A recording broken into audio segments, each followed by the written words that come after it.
Hello everyone, my name is doctor Ashish Shrivastava और आज का लेक्चर आपके लिए बहुत ज्यादा इंपॉर्टेंट होने वाला है क्योंकि आज हम डिस्कस करेंगे इवोल्यूशन चैप्टर के अंदर एक इंपॉर्टेंट पार्ट पॉपुलेशन जेनेटिक्स पर। और पॉपुलेशन जेनेटिक्स के अंदर एक टॉपिक आता है हार्डी वेनबर्ग प्रिंसिपल या हार्डी वेनबर्ग लॉ, और इसको पढ़ना बहुत ज्यादा आपके लिए कठिन भी लगता है। तो सबसे पहले तो आप ये जान लीजिए कि ये टॉपिक बहुत ज़्यादा इंपॉर्टेंट है, चाहे आप नीट की प्रिपरेशन कर रहे हो या बोर्ड एग्जाम की। और ये भी जान लीजिए कि जब आप प्रीवियस ईयर एग्जामिनेशन के पेपर्स को सॉल्व करते हैं तो वहां पर आपको हर पेपर में एक या दो क्वेश्चन ऐसे जरूर मिलेंगे जो हार्डी वेनबर्ग प्रिंसिपल पर बेस्ड होंगे।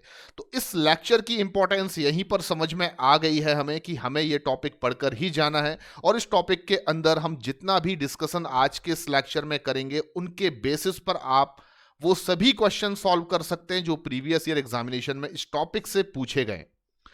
ज्यादातर केसेस में आपने देखा होगा कि इस टॉपिक से आने वाले क्वेश्चंस कैसे होते हैं जिसमें एक पॉपुलेशन की साइज आपको बता दी जाती है। फॉर एग्जांपल आपको बोल दिया जाएगा कि एक पॉपुलेशन है जिसमें 100 इंडिविजुअल है, और यह भी बता दिया जाएगा कि उस पॉपुलेशन में 100 इंडिविजुअल में से 50 इंडिविजुअल ऐसे हैं जो होमोजाइगस डोमिनेंट हैं।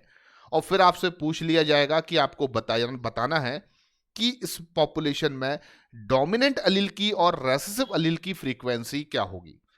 कई बार पॉपुलेशन में डोमिनेंट अलील की फ्रीक्वेंसी आपको पहले बता दी जाएगी और फिर आपसे पूछा जाएगा कि आपको बताना है कि होमोजाइगस डोमिनेंट इंडिविजुअल की फ्रीक्वेंसी क्या होगी या हेटेरोजाइगस डोमिनेंट इंडिविजुअल की फ्रीक्वेंसी क्या होगी। और ऐसे क्वेश्चंस को देखकर हमें काफी परेशानी होती है तब जब हमने इस टॉपिक को अच्छे से नहीं पढ़ा होता है। तो बहुत सिंपल सा टॉपिक है, ज्यादा परेशान होने की जरूरत आपको नहीं है, बस आपको इस लेक्चर को बिना स्किप किए आखिरी तक देखना होगा। तो टॉपिक को स्टार्ट करते हैं और पॉपुलेशन जेनेटिक्स की सबसे पहले हम बात करेंगे। हम जानेंगे कि पॉपुलेशन जेनेटिक्स क्या होता है, लेकिन उससे पहले आपको जानना होगा कि पॉपुलेशन क्या होती है। तो देखिए, आप अपनी डेली लाइफ में ऐसे बहुत सारे सेंटेंस यूज करते हैं, बहुत सारे ऐसी सेंटेंस आप बोलते हैं जिसमें आप पॉपुलेशन टर्म का यूज करते हैं। जैसे कि मैं एक एग्जांपल आपको देकर बता रहा हूं कि पॉपुलेशन हमेशा ऐसे इंडिविजुअल का ग्रुप होती है जिसमें इन्वॉल्व सभी इंडिविजुअल एक ही स्पीसीज को बिलोंग करते हो, वो सभी एक ही स्पीसीज को बिलोंग करते हो। फॉर एग्जांपल, एक टेबल पर अगर आपने 3-4 प्रकार के फलों को ले रखा है, आम भी है, संतरा भी है, ठीक है ना, एप्पल भी है, तो वहां पर आप इन सभी फलों को एक साथ, फलों की पॉपुलेशन तो कह सकते हैं, लेकिन अगर आप मैंगो की पॉपुलेशन टर्म यूज कर रहे हैं तो फिर उसमें क्या इन्वॉल्व होंगे, केवल मैंगोज। अगर आप एप्पल की पॉपुलेशन टर्म यूज कर रहे हैं तो फिर उसमें क्या इन्वॉल्व होंगे, केवल एप्पल्स। इसी तरीके से मान लीजिए ये एक जियोग्राफिक रीजन है मध्य प्रदेश, ये एमपी है आपका, मध्य प्रदेश है, और इस मध्य प्रदेश में आप जानते हैं कुत्ते भी है, इंसान भी है, गाय भी है, भैंस भी है, बकरी भी है। लेकिन अगर आपसे बात हो रही है कि एमपी में ह्यूमन पॉपुलेशन कितनी है, तो वहां पर आप ह्यूमन पॉपुलेशन में केवल किनको इन्वॉल्व करेंगे, ह्यूमंस को करेंगे, होमोसेपियंस को करेंगे, चाहे वो मेल हो या फीमेल हो, पर वो स्पीसीज में क्या होना चाहिए, ह्यूमन होना चाहिए। तो अल्टीमेटली पॉपुलेशन का बड़ा सिंपल सा मीनिंग आपको अपने दिमाग में बैठा लेना है, the group of individual of same species in any geographic region. किसी भी एक क्षेत्र में, जियोग्राफिक रीजन में, किसी एक ही स्पीसीज के बहुत सारे जो इंडिविजुअल हैं उनका समूह आप क्या कहेंगे, पॉपुलेशन, और इसको हिंदी में क्या कहा जाता है, समष्टि कहा जाता है। अब हम बात करते हैं जीन फ्रीक्वेंसी क्या होती है। आप में से ऐसा शायद ही कोई हो जिसने मेंडेलियन जेनेटिक्स को ना पढ़ा हो। अगर नहीं पढ़ा है तो मेरे चैनल पर आपको कंप्लीट चैप्टर मिल जाएगा, principle of inheritance and variation. वहां पर आप जाकर इस चैप्टर को जरूर कंप्लीट करिए, क्योंकि उस चैप्टर को कंप्लीट किए बिना आप इस टॉपिक को नहीं समझ पाएंगे। तो मेंडेलियन इनहेरिटेंस में आपने एक चीज देखी कि मेंडल हमेशा कहा करते थे कि किसी भी एक जीन के 2 डिफरेंट अलील एक पॉपुलेशन में हो सकते हैं। फॉर एग्जाम्पल, अगर मैं किसी भी कैरेक्टर की बात करूं तो एक कैरेक्टर एक फैक्टर से कंट्रोल होता है जिसको आप आज मॉडर्न टाइम में जीन कहते हैं, और इस जीन की 2 आपको क्या मिल सकती है, वेरियस कॉन्ट्रास्टिंग ट्रेट, या 2 डिफरेंट क्या मिल सकते हैं आपको, अलील्स। ऐसा मैं मेंडल के अकॉर्डिंग बोल रहा हूं। यह बात अलग है कि मॉडर्न टाइम में कुछ एक्सेप्शनल केसेस भी हैं, यानी कि एक जीन का एक पॉपुलेशन में अलील्स नंबर में 2 से ज्यादा भी हो सकते हैं। जैसे कि ह्यूमन का ब्लड ग्रुप, उसमें IA, IB, स्मॉल आई, ऐसे 3 डिफरेंट अलील हो सकते हैं। लेकिन यहां पर हम केवल बात करेंगे मेंडेलियन कॉन्सेप्ट्स को लेकर। और अकॉर्डिंग टू मेंडेलियन इनहेरिटेंस हम जानते हैं कि एक जीन के मैक्सिमम पॉसिबल 2 अलील एक पॉपुलेशन में हो सकते हैं। तो किसी भी पॉपुलेशन में एक जीन के जो 2 डिफरेंट अलील होते हैं उनका प्रपोर्शन जो है उसी को आप क्या कहेंगे, जीन फ्रीक्वेंसी। क्लियर? तो मान लीजिए किसी पॉपुलेशन में एक जीन है, उसके 2 अलील हैं, कैपिटल ए स्मॉल ए, और कैपिटल ए 40% प्रपोर्शन रखता है और स्मॉल ए 60% रखता है। तो आप इनकी ये जो फ्रीक्वेंसी है उसी को आप क्या कहेंगे, gene frequency. The proportion of alleles of gene in a population, उसको आप क्या कहेंगे, जीन फ्रीक्वेंसी। चलिए, अब पॉपुलेशन जेनेटिक्स क्या है?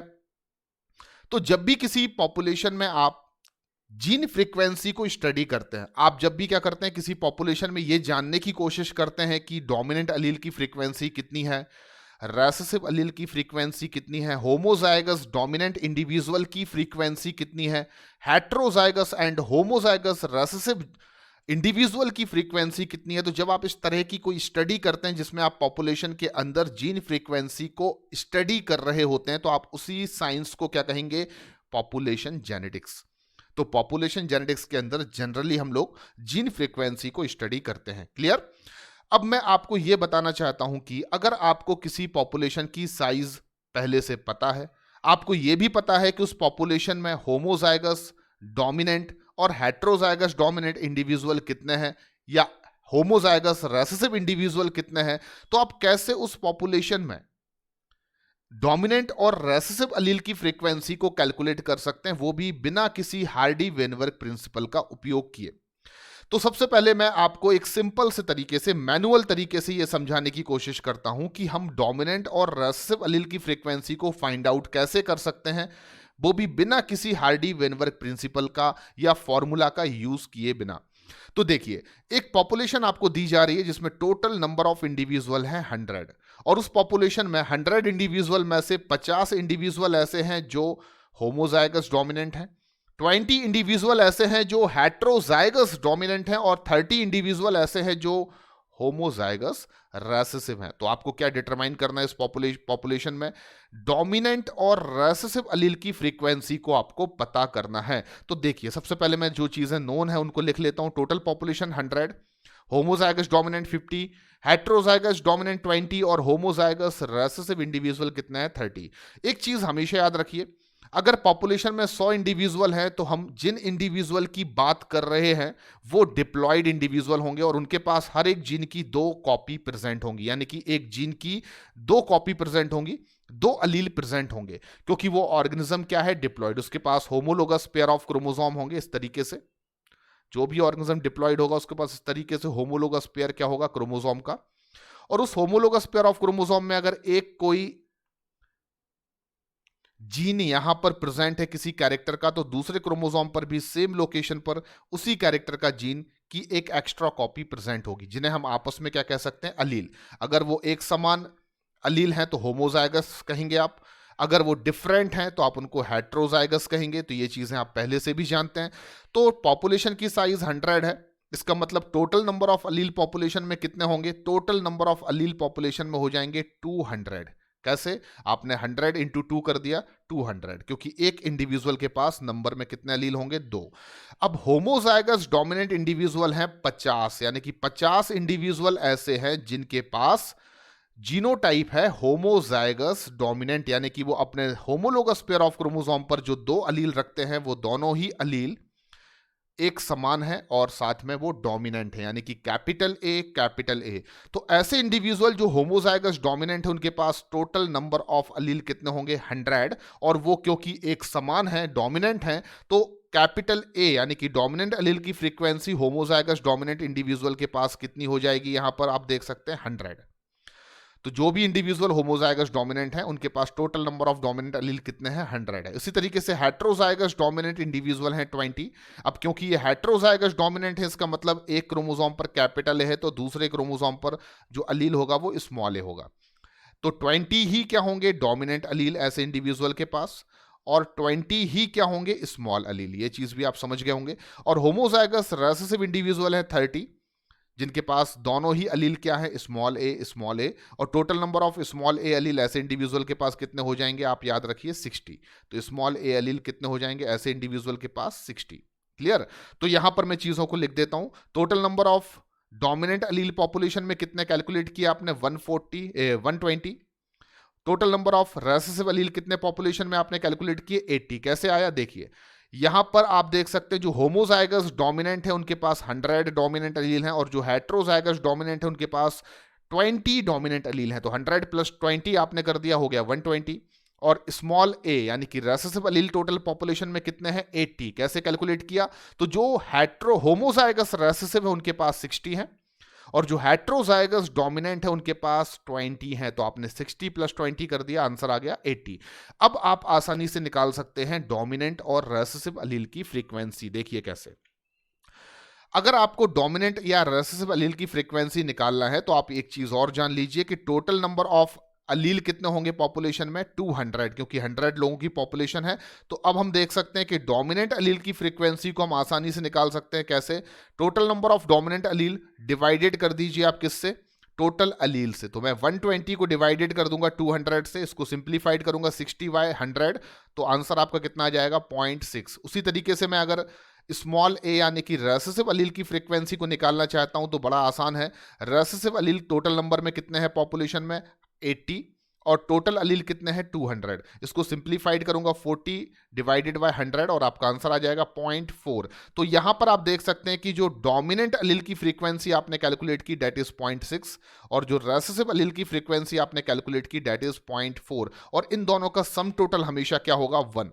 आप देख सकते हैं प्रैक्टिकली। तो ये मैं आपको इसीलिए बताना चाहता था क्योंकि एक चीज आप अपने दिमाग में हमेशा याद रखिए कि डोमिनेंट अलील और रेसेसिव अलील की फ्रीक्वेंसी का सम टोटल हमेशा 1 होता है, चाहे पॉपुलेशन में कितने भी नंबर में होमोजाइगस डोमिनेंट इंडिविजुअल हो या कितने ही नंबर में हेट्रोजाइगस डोमिनेंट इंडिविजुअल हो। ये वैल्यू चाहे कितनी भी चेंज होती रहे, चाहे पॉपुलेशन की साइज चेंज होती रहे, पर अल्टीमेटली आखिरी में आप एक चीज हमेशा देखेंगे, एक बड़ा इंपॉर्टेंट रिलेशनशिप आप देखेंगे कि उस पॉपुलेशन में डोमिनेंट अलील और रेसेसिव अलील की फ्रीक्वेंसी का जो सम टोटल होगा वो हमेशा क्या होगा? 1 होगा। इतना आपको यहां पर याद रखना। अब हम हार्डी-वेनबर्ग प्रिंसिपल पर आ सकते हैं। हार्डी-वेनबर्ग प्रिंसिपल आपको क्या समझाता है मैं आपको बता देता हूं। हार्डी-वेनबर्ग प्रिंसिपल आपको कुछ ऐसे इंपॉर्टेंट रिलेशनशिप के बारे में बताता है जिसके बेसिस पर आप किसी भी पॉपुलेशन में किसी एक अलील की फ्रीक्वेंसी को अगर आप जानते हैं तो अनदर अलील की फ्रीक्वेंसी को इजीली कैलकुलेट कर सकते हैं। यहां तक कि अगर आपको किसी एक अलील की फ्रीक्वेंसी पता है, डोमिनेंट की या रेसेसिव की, तो उसके बेसिस पर आप होल पॉपुलेशन में होमोजाइगस डोमिनेंट, हेट्रोजाइगस डोमिनेंट और होमोजाइगस रेसेसिव इंडिविजुअल की फ्रीक्वेंसी को भी कैलकुलेट कर पाएंगे with the help of formula.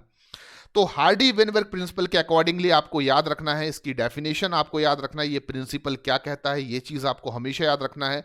इस प्रिंसिपल के अकॉर्डिंगली किसी भी पॉपुलेशन में, इस प्रिंसिपल के अकॉर्डिंग किसी भी पॉपुलेशन में किसी एक जीन के 2 डिफरेंट अलील की फ्रीक्वेंसी और उस पॉपुलेशन में डिफरेंट जीनोटाइप के इंडिविजुअल की फ्रीक्वेंसी हमेशा कांस्टेंट बनी होती है जनरेशन टू जनरेशन, अगर उस पॉपुलेशन पर कोई इवोल्यूशनरी इन्फ्लुएंसेस को अप्लाई ना किया जाए, अगर उस पॉपुलेशन में इवोल्यूशनरी इन्फ्लुएंसेस एब्सेंट हों। देखिए मेरे कहने का मतलब क्या है, अगर किसी पॉपुलेशन में मान लीजिए कि डोमिनेंट अलील की फ्रीक्वेंसी है 0.6 और रेसेसिव अलील की फ्रीक्वेंसी है 0.4, तो ऐसी कंडीशन में जनरेशन टू जनरेशन, कई जनरेशन तक आप देखेंगे ये फ्रीक्वेंसी अप्रॉक्सीमेट यही बनी रहेगी, इसमें कोई चेंजेस आपको देखने को नहीं मिलेंगे। कारण क्या है? कारण बड़ा सिंपल है कि हार्डी-वेनबर्ग प्रिंसिपल कुछ कंडीशंस पर अप्लाई किया जाता है। अगर पॉपुलेशन पर कोई इवोल्यूशनरी इन्फ्लुएंसेस अप्लाई ना किया जाए, यानी कि ऐसा कोई भी नेगेटिव फैक्टर पॉपुलेशन पर अप्लाई ना हो जो जीन फ्रीक्वेंसी को अफेक्टेड कर सकता हो, साथ ही जो ऑर्गेनिज्म उस पॉपुलेशन में है अगर वो रैंडमली मैटिंग कर रहे हैं, वो डिप्लॉयड ऑर्गेनिज्म है और पॉपुलेशन की साइज बहुत बड़ी है, इनफाइनाइटली लार्ज, तो डेफिनेटली उस पॉपुलेशन में जनरेशन टू जनरेशन आप स्टडी करेंगे तो आपको मालूम चलेगा कि पॉपुलेशन में जीन के 2 अलील जो हैं उनकी फ्रीक्वेंसी और पॉपुलेशन में जो इंडिविजुअल के डिफरेंट जीनोटाइप हो सकते हैं उनकी फ्रीक्वेंसी हमेशा कांस्टेंट बनी रहेगी, उसमें कोई चेंज आपको देखने को नहीं मिलेगा।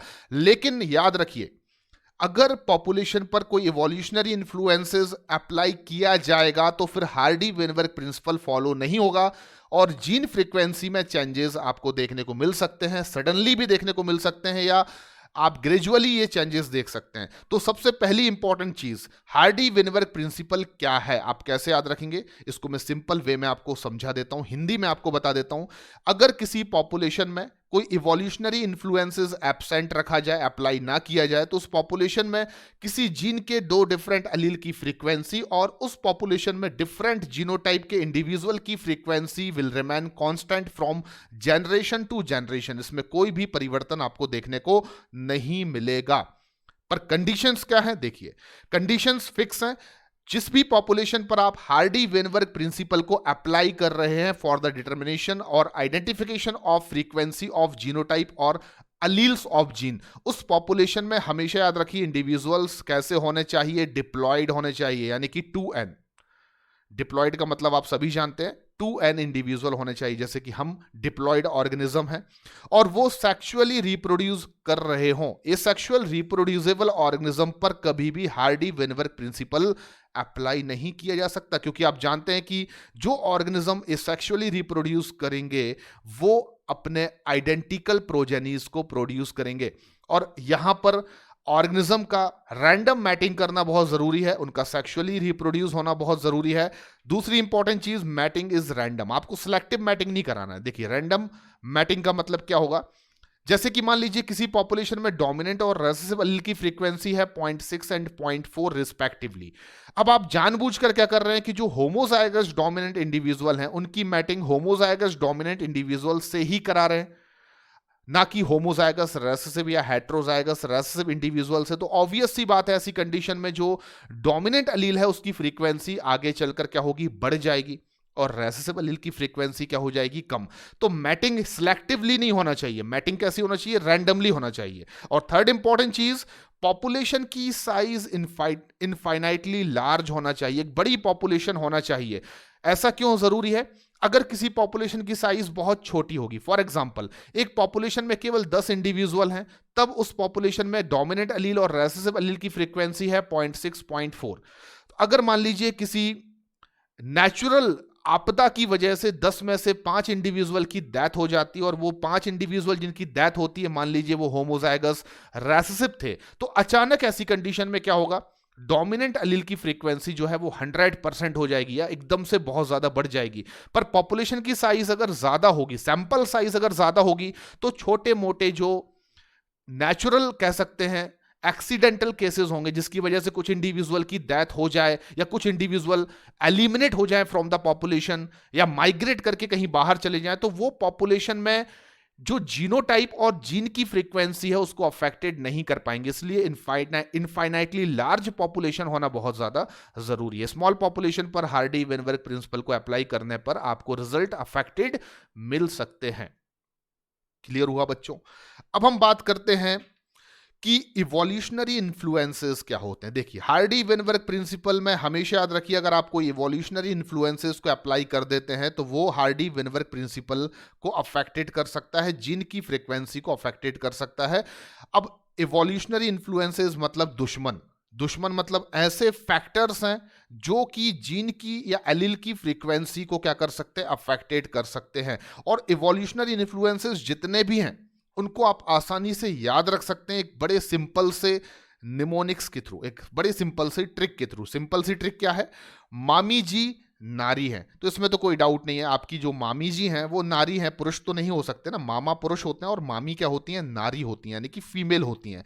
तो मामी जी नारी हैं, अगर मैं इसको इंग्लिश में लिख दूं तो मामी के MAMI मतलब मामी, GE फॉर जी और नारी का NARE, तो मामी जी नारी हैं। इससे आप वो सभी इवोल्यूशनरी इन्फ्लुएंसेस याद रख सकते हैं जो हार्डी वेनबर्ग प्रिंसिपल को प्रभावित कर सकते हैं। अगर आपसे क्वेश्चन पूछा जाता है कि which of the following factor affecting the Hardy Weinberg principle, तो वहां पर आपको ये 5 फैक्टर याद रखने हैं जो हार्डी वेनबर्ग प्रिंसिपल को अफेक्टेड कर सकते हैं, जो इवोल्यूशनरी इन्फ्लुएंसेस भी हैं। तो मामी के MA से आपको याद रखना है म्यूटेशन, और याद रखिए यहां पर मैंने D लिख रखा है, यानी कि म्यूटेशन एक डायरेक्शनल फैक्टर है। किसी भी पॉपुलेशन में अगर आप देखेंगे कि म्यूटेशन कॉज हो जाएगा। तो डेफिनेटली जो अलील होगा वो म्यूटेंट हो जाएगा, उस अलील का जीनोटाइप और फिनोटाइप क्या हो जाएगा, चेंज। अल्टीमेटली आप देख सकते हैं कि फ्रीक्वेंसी ऑफ जीन क्या होगी, अफेक्टेड होगी। तो म्यूटेशन जो है वो जीन फ्रीक्वेंसी को डेफिनेटली अफेक्टेड करेगा और ये एक डायरेक्शनल फैक्टर है। MI से आपको याद रखना है माइग्रेशन, जिसको आप जीन फ्लो भी कहते हैं। फॉर एग्जांपल किसी एक जियोग्राफिक रीजन में जो पॉपुलेशन है उसमें से कुछ इंडिविजुअल अगर माइग्रेट करके किसी अदर जियोग्राफिक एरिया की पॉपुलेशन में चले जाते हैं तो उस कंडीशन में भी जीन फ्रीक्वेंसी क्या होगी, अफेक्टेड हो जाएगी। एंड अगली चीज आपको याद रखना है जी से जेनेटिक ड्रिफ्ट, जो कि एक नॉन डायरेक्शनल फैक्टर है, याद रखिए। जेनेटिक ड्रिफ्ट का मतलब क्या होता है ये मैं आपको एक सेपरेट लेक्चर में बताऊंगा, ठीक है ना। और नारी के NA से आपको याद रखना है नेचुरल सिलेक्शन और RE से आपको याद रखना है रिकॉम्बिनेशन। तो जेनेटिक ड्रिफ्ट को छोड़कर बाकी जितने भी इवोल्यूशनरी इन्फ्लुएंसेस या फैक्टर्स हैं वो सभी डायरेक्शनल हैं, और जेनेटिक ड्रिफ्ट जो है वो आपको याद रखना है नॉन डायरेक्शनल फैक्टर है, जिसको आप रैंडम ड्रिफ्ट भी कहते हैं। तो फिलहाल आपको जितना मैंने अभी तक हार्डी वेनबर्ग प्रिंसिपल के बारे में बताया है वो आपको बहुत ज्यादा इंपॉर्टेंट है एग्जामिनेशन के लिए। पहली चीज, हार्डी वेनबर्ग प्रिंसिपल क्या होता है, आप कहेंगे किसी पॉपुलेशन में जीन के दो डिफरेंट अलील और जीनोटाइप की जो फ्रीक्वेंसी है will remain constant from generation to generation in the absence of evolutionary influences. Condition क्या होंगी जो हार्डी वेनबर्ग प्रिंसिपल के लिए जरूरी है, ऑर्गेनिज्म का डिप्लॉयड होना, सेक्सुअली रिप्रोड्यूसिबल होना, रैंडम मैटिंग होना और साइज ऑफ पॉपुलेशन का इनफाइनाइटली लार्ज होना।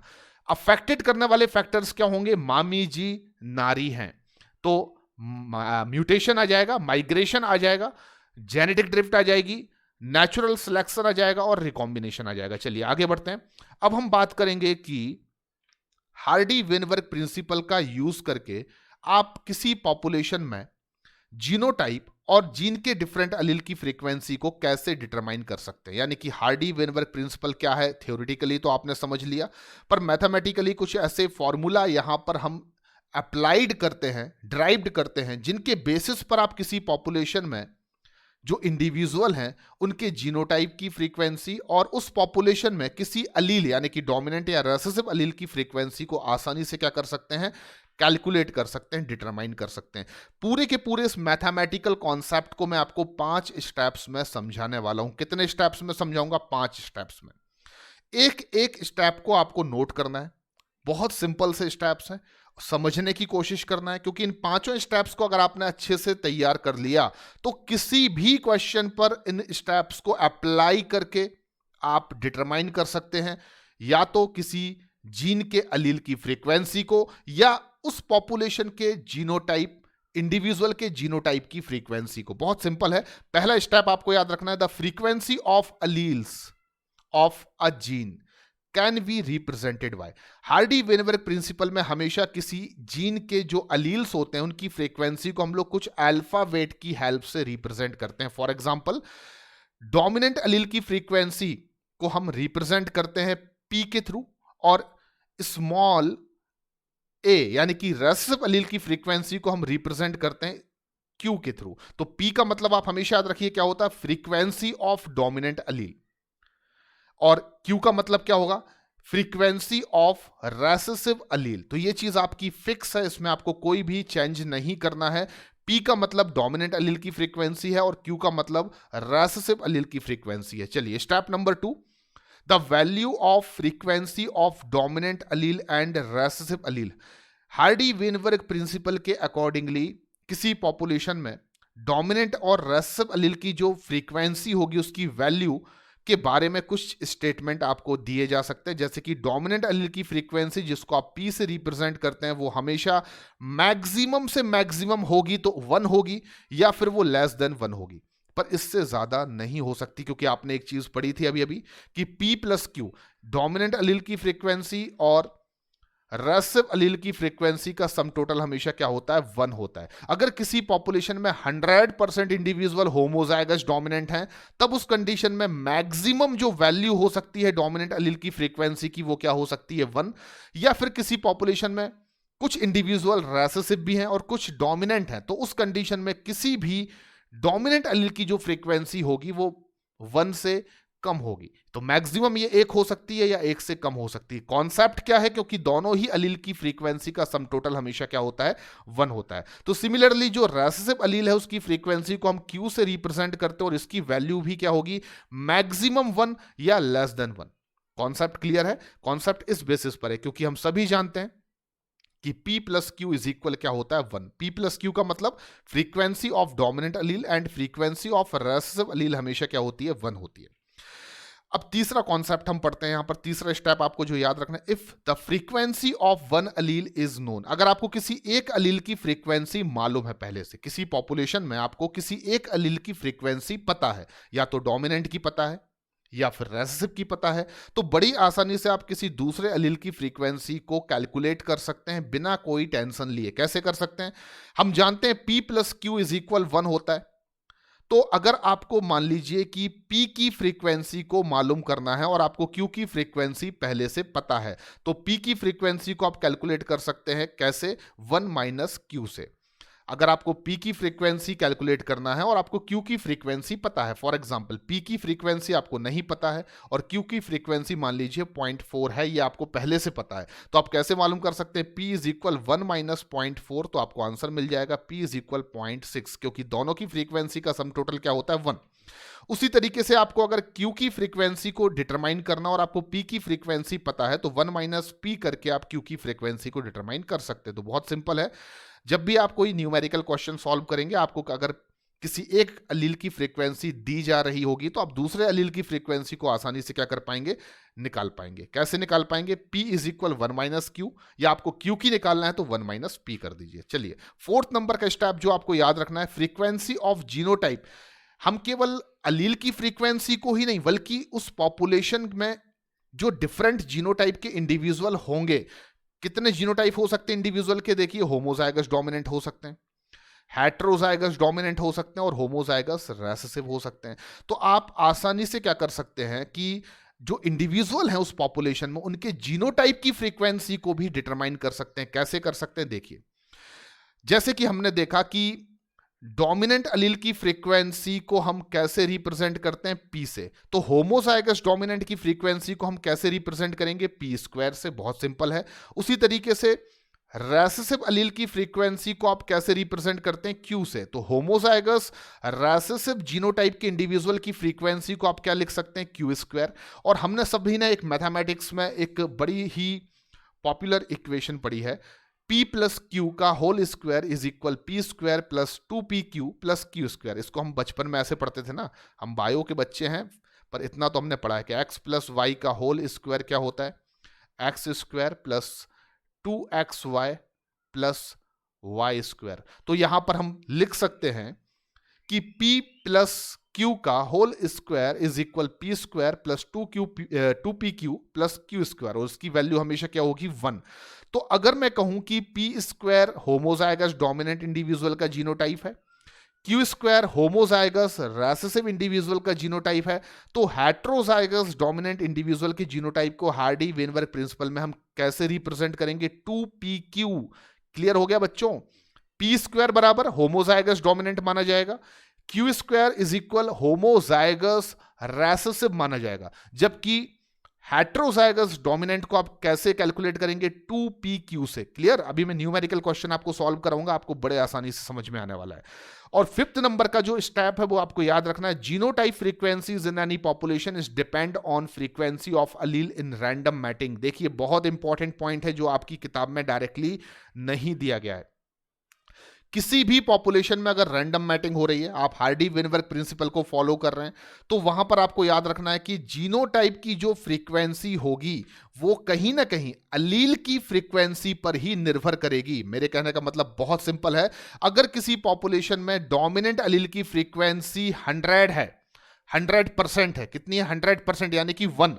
अगर किसी पॉपुलेशन में डोमिनेंट अलील की फ्रीक्वेंसी 1 है, तो इसका मतलब साफ हो जाता है कि उस पॉपुलेशन में 100% इंडिविजुअल क्या होंगे, होमोजाइगस डोमिनेंट। क्लियर हुआ?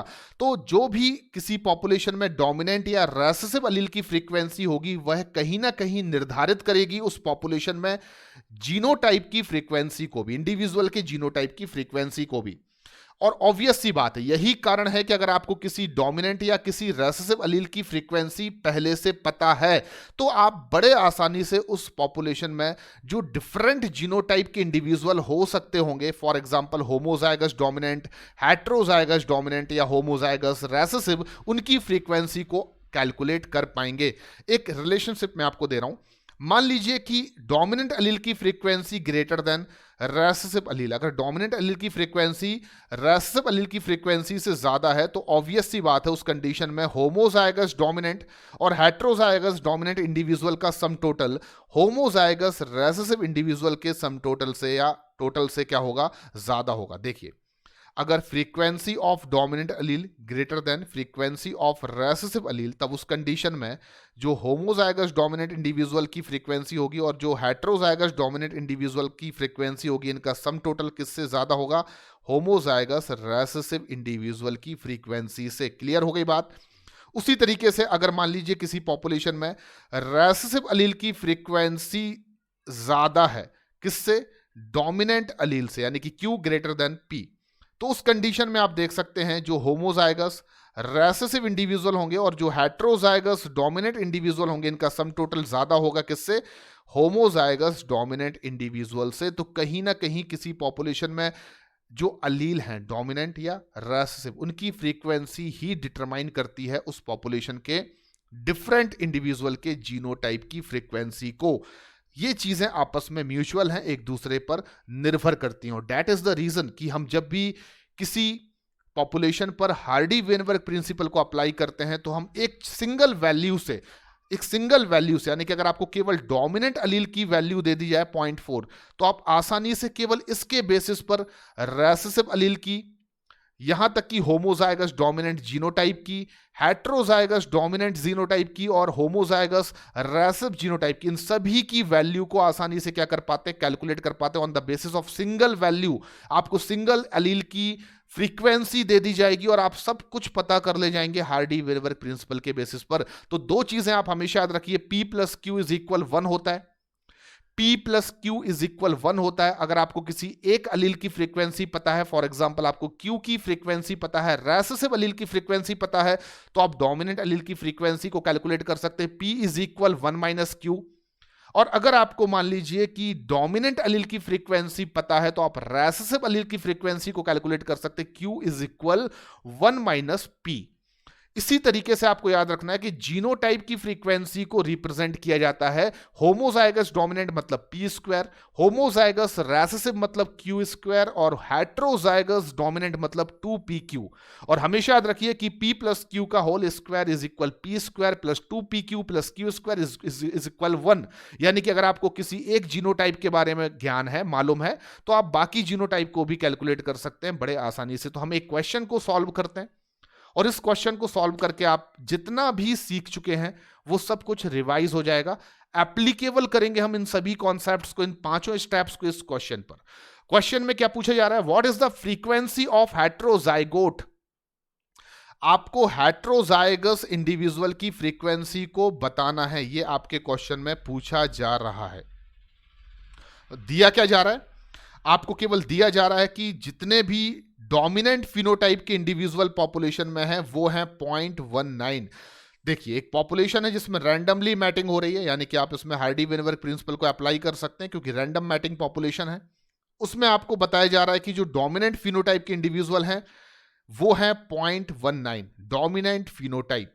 मैं लिख लेता हूं, डोमिनेंट फिनोटाइप के इंडिविजुअल जो हैं वो हैं 0.19। तो अब आप में से कई बच्चों ने सोच लिया होगा कि होमोजाइगस डोमिनेंट है 0.19। आप गलत सोच रहे हैं। डोमिनेंट फिनोटाइप होमोजाइगस डोमिनेंट का भी होगा और डोमिनेंट फिनोटाइप हेटेरोजाइगस डोमिनेंट का भी होगा, क्योंकि हम सभी जानते हैं कि जो डोमिनेंट ट्रेट होता है वो होमोजाइगोसली भी एक्सप्रेस होता है और हेटेरोजाइगोसली भी एक्सप्रेस होता है। तो डोमिनेंट फिनोटाइप का मतलब होगा frequency of capital A and frequency of capital A small A is equal 0.19। Clear. आपको अब यह मालूम करना है कि हेटेरोजाइगस इंडिविजुअल की फ्रीक्वेंसी क्या होगी। तो देखिए, बहुत सिंपल है। अगर मैं कहूं कि होमोजाइगस डोमिनेंट और हेटेरोजाइगस डोमिनेंट इंडिविजुअल की फ्रीक्वेंसी का सम टोटल है 0.19, तो इसका मतलब साफ हो जाता है, हमने पढ़ा हुआ है P square plus 2pq plus Q square is equal क्या होता है 1। अब पी स्क्वायर और 2pq की वैल्यू दी गई है 0.19 और आपको मालूम किसकी करना है, क्यू स्क्वायर की। तो कैसे कर सकते हैं, क्यू स्क्वायर इज इक्वल क्या लिख देंगे 1 माइनस 0.19। तो क्यू स्क्वायर की वैल्यू आपको मिल जाएगी 0.81, यानी कि इसका मतलब ये हुआ कि जो होमोजाइगस रेसेसिव इंडिविजुअल हैं उनकी फ्रीक्वेंसी होगी आपकी कितनी 0.81। तो अब आप आसानी से किसकी फ्रीक्वेंसी निकाल सकते हैं, रेसेसिव एलील की। अगर स्मॉल ए इज इक्वल क्या आ रहा है 0.81, तो आप रेसेसिव एलील की फ्रीक्वेंसी कैसे कैलकुलेट करेंगे, अंडर रूट 0.81। क्लियर, समझ में आ गया। और अंडर रूट 0.81 का मतलब क्या हो जाएगा यहां पर 0.9। क्लियर, तो रेसेसिव एलील की फ्रीक्वेंसी आपको क्या मिल गई 0.9, बड़े आसानी से मिल गई। अब एक एलील की फ्रीक्वेंसी अगर आपको पता चल जाए तो दूसरे एलील की फ्रीक्वेंसी आसानी से निकाली जा सकती है। आपको Q की वैल्यू मालूम चल चुकी है 0.9, तो P की वैल्यू कैसे निकालेंगे 1 माइनस Q करके। तो P इज इक्वल क्या हो जाएगा 1 माइनस 0.9, तो P इज इक्वल क्या हो जाएगा आपका 0.1। तो देखिए आपको दोनों ही एलील की फ्रीक्वेंसी पता चल गई। कैसे, देखिए यहां पर रेसेसिव एलील की फ्रीक्वेंसी है 0.9 और डोमिनेंट एलील की फ्रीक्वेंसी क्या है 0.1। आपको किसकी फ्रीक्वेंसी को कैलकुलेट करना है, देखिए किसकी फ्रीक्वेंसी को कैलकुलेट करना है, हेट्रोजाइगस इंडिविजुअल की फ्रीक्वेंसी को कैलकुलेट करना है। और हम सभी जानते हैं कि हेट्रोजाइगस इंडिविजुअल की फ्रीक्वेंसी को हम कैसे रिप्रेजेंट करते हैं 2pq से। तो 2 इंटू p की वैल्यू क्या है 0.1 और q की वैल्यू क्या है 0.9। तो आंसर कैसे निकालेंगे आप, 2 इंटू 0.9 इज इक्वल क्या आ जाएगा 0.18। तो हेट्रोजाइगस इंडिविजुअल की जो फ्रीक्वेंसी होगी यानी कि 2pq की जो वैल्यू होगी वो कितनी होगी 0.18। यहां पर लिख देता हूं 0.18। ये मैंने कैसे कैलकुलेट की, बहुत सिंपल है, देखिए फिर से। 2pq मतलब हेट्रोजाइगस इंडिविजुअल की फ्रीक्वेंसी, p की वैल्यू क्या मिल रही है आपको 0.1 और q की वैल्यू आपको क्या मिल चुकी है 0.9। तो आपको 2pq करना है यानी कि 2 इंटू 0.1 इंटू 0.9, तो आपको आंसर मिल जाएगा 1.18 और इस क्वेश्चन का राइट आंसर क्या हो जाएगा आपका ऑप्शन डी। तो बहुत इजीली आपने कैलकुलेट कर लिया, यानी कि आपको या तो किसी जीनोटाइप की फ्रीक्वेंसी क्वेश्चन में दी जाएगी या आपको फिनोटाइप की फ्रीक्वेंसी भी क्वेश्चन में दी जा सकती है। बात कोई प्रॉब्लमेटिक नहीं है क्योंकि आप फिनोटाइप के बेसिस पर जीनोटाइप को पहले समझ सकते हैं। फॉर एग्जांपल अगर मैंने बोला कि डोमिनेंट फिनोटाइप, तो इसका मतलब होमोजाइगस डोमिनेंट भी इन्वॉल्व है और हेट्रोजाइगस डोमिनेंट भी इन्वॉल्व है। इस बेसिस पर आप चाहें तो किसी अदर जीनोटाइप की फ्रीक्वेंसी को भी कैलकुलेट कर सकते हैं और उस पॉपुलेशन में डोमिनेंट और रेसेसिव एलील की फ्रीक्वेंसी को भी आप कैलकुलेट या डिटरमाइन कर सकते हैं। तो आज इस एक क्वेश्चन के बेसिस पर आप छोटा मोटा प्रैक्टिस कर सकते हैं और आगे के लेक्चर में आपको हार्डी वेनबर्ग प्रिंसिपल पर बेस्ड बहुत सारे न्यूमेरिकल क्वेश्चंस को प्रैक्टिस कराने वाला हूं, इसलिए अगले लेक्चर को आपको देखना नहीं भूलना है। तो आज के इस लेक्चर में स्टूडेंट्स इतना ही। आगे हम डिस्कस करेंगे हार्डी वेनबर्ग प्रिंसिपल पर बेस्ड कुछ इंपॉर्टेंट न्यूमेरिकल क्वेश्चन को आप कैसे सॉल्व करें, इस पर एक इंपॉर्टेंट लेक्चर। तब तक के लिए थैंक यू वेरी मच, धन्यवाद।